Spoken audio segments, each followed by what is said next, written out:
नमस्ते बच्चों, आप लोगों के लिए बिलियन चैप्टर का नेक्स्ट क्लास है।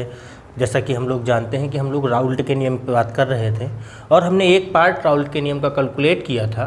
एक नियम सीखा था कि यदि दो वाष्पशील द्रवों को हम मिला देते हैं तो दो वाष्पशील द्रवों को मिलाने पर जो विलयन का वाष्प दाब है वो प्रत्येक घटक के वाष्प दाब और उसके मोल प्रभाज के गुणनफल के बराबर होता था। यानी हमने ये बनाया था कि अगर विलयन के हमारे पास दो घटक रहे हों तो एक घटक का वाष्प दाब, जैसे ए घटक था तो इसका वाष्प दाब हो जाता था PA0 इंटू काई ए, और अगर दूसरा घटक हमारा बी था तो उसका आंशिक वाष्प दाब PB बराबर PB0 इंटू काई भी हो जाता था।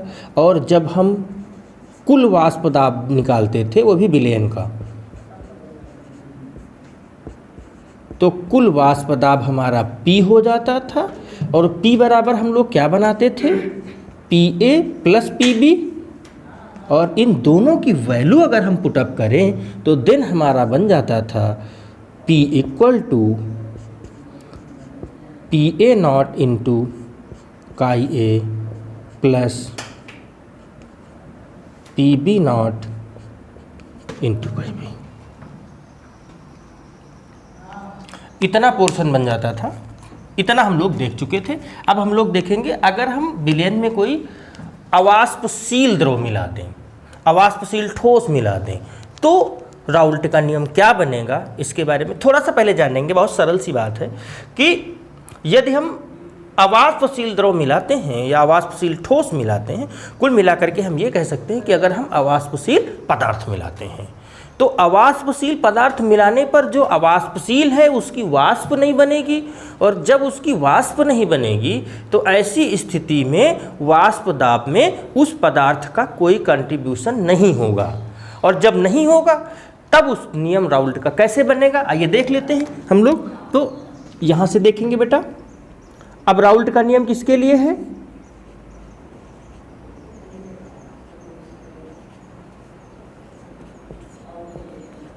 अवाष्पशील ठोस युक्त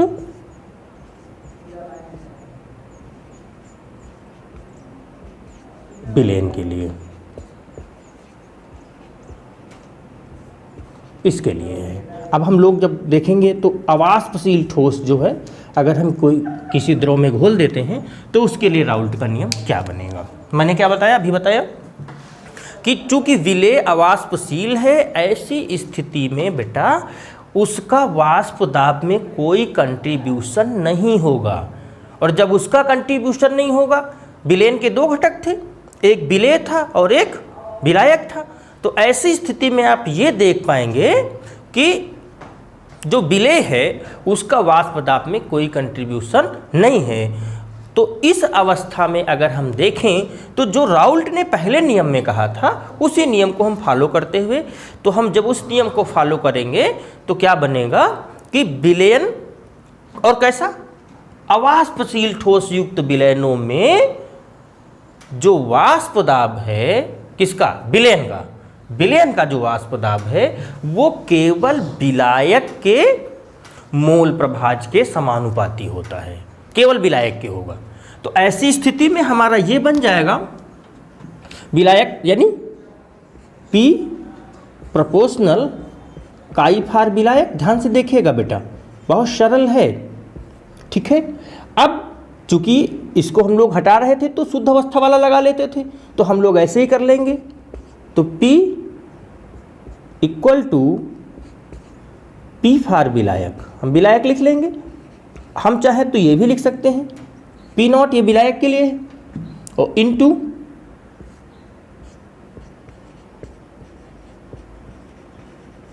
काई फार विलायक। हो गया इतना। अब हम लोग नियम लगाते हैं। नियम क्या है, नियम ये है कि काई फार विलेय, चूंकि काई फार विलेय और प्लस काई फार विलायक इक्वल टू 1, इतना होता था।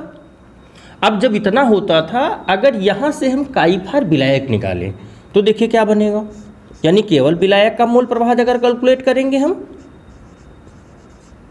तो काई फार विलायक इक्वल टू क्या बन जाएगा, 1 माइनस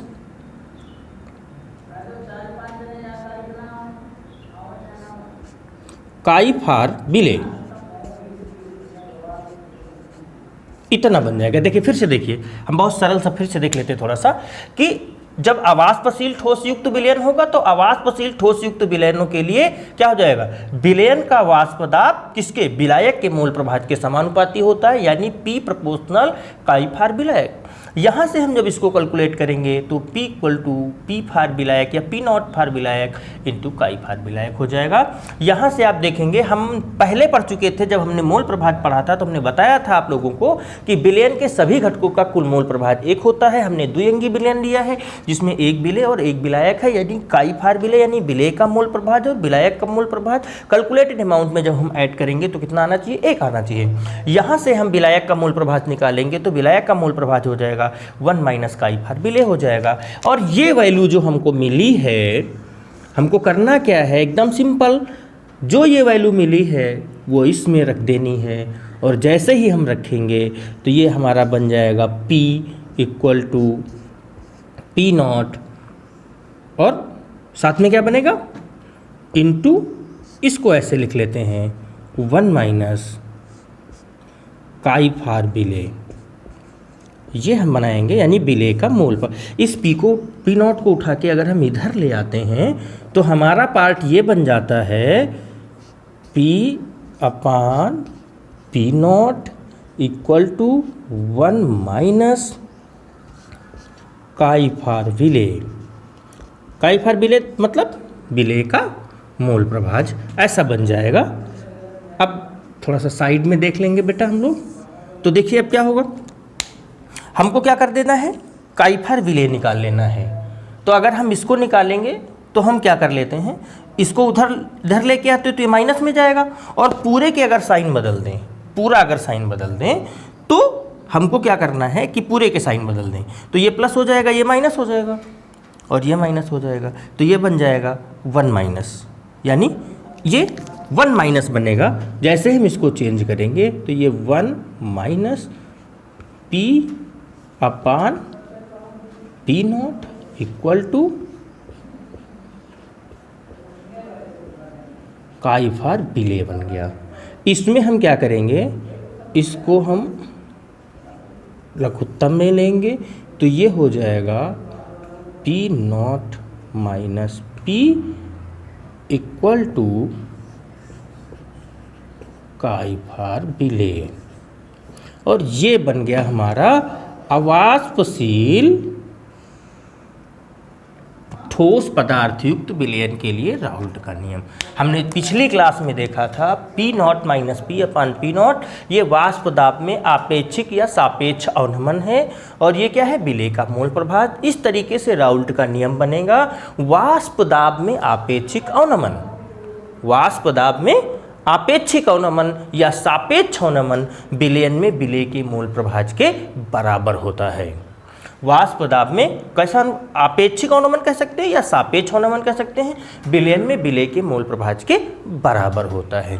ऐसी स्थिति में अगर हम थोड़ा सा और देखेंगे इस पार्ट को, तो थोड़े से पार्ट में आप देखिए, चूंकि द्विअंगी विलयन के लिए अगर हम विलेय का मोल प्रभाज निकालते थे तो हमने पीछे पढ़ा था, और उसी बात को दोहराएंगे कि अगर हम काई फार विलेय निकालें दो अंगी विलयन के लिए, तो काई फार विलेय क्या होता था, small n upon small n plus capital N होता था। इसको उठा के अगर हम इसमें पुटअप कर देते हैं तो देन ये P naught minus PS upon P naught equal to small n upon small n plus capital N, जहाँ स्मॉल n विलेय के मोलों की संख्या है, कैपिटल N विलायक के मोलों की संख्या है। P0 जो लिखा हुआ है जिसको हम P नॉट भी कह रहे हैं, तो ये P0 जो है वो शुद्ध विलायक का वाष्प दाब है और PS विलयन का वाष्प दाब है। इस तरीके से राउल्ट का नियम हमारा बन गया, और राउल्ट का नियम क्या बना, वाष्प दाब में आपेक्षिक अवनमन या सापेक्ष अवनमन विलयन में विलेय के मोल प्रभाज के बराबर होता है। इस तरीके से हम राउल्ट के नियम को पूरा कर लेते हैं। और एक बात आप लोग ध्यान रखिएगा बेटा, इस पोर्शन से कुछ न्यूमेरिकल्स लगते हैं, तो आप लोग कोशिश करिएगा समझने की और उसको आप करिए, स्वयं करिए। अगर कुछ नहीं आता है तो आप उसको कमेंट बॉक्स में लिख सकते हैं। बेटा आज के लिए इतनी ही क्लास है, और ये ध्यान रखिएगा बेटा कि आप क्लासेस को रेगुलर लीजिए, वीडियो को पूरा देखिए, और यदि पसंद आए तो शेयर भी करते रहिए। धन्यवाद।